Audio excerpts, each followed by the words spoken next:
hopefully in just a moment, we're going to be taking the front bumper off this. So I reviewed a few things and looked in the shop manual just to see, because there are some hidden bolts and things that we've discussed earlier. One thing that wasn't covered in most of the items is if you put the camera down here, there are 2 holes kind of in the middle, and then there are 2 holes farther out. On my car, I think that there were supposed to be 2 10mm bolts. There weren't any.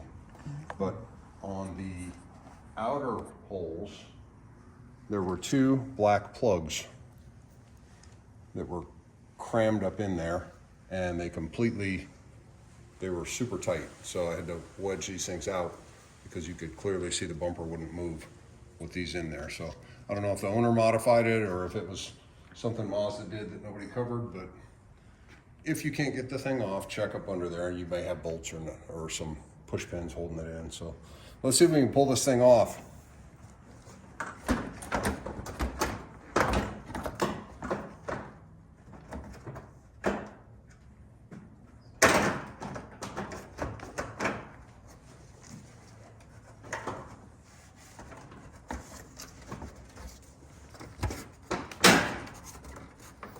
Appears to still be hung up.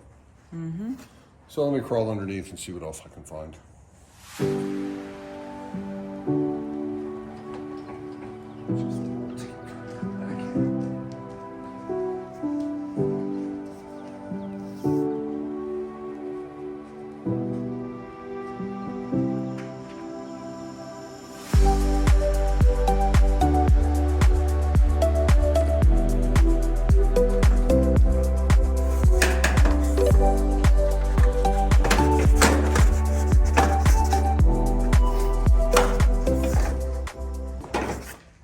Voila.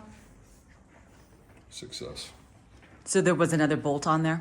There was a bolt that I had just remaining on top that wasn't even holding the bumper on.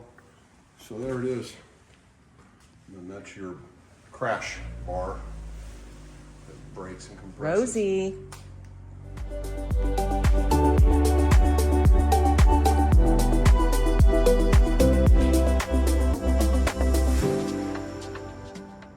Okay, next step is to get the crash bar out of the way, but it's just some regular bolts or no electrical connections or anything, so that'll go fairly quickly.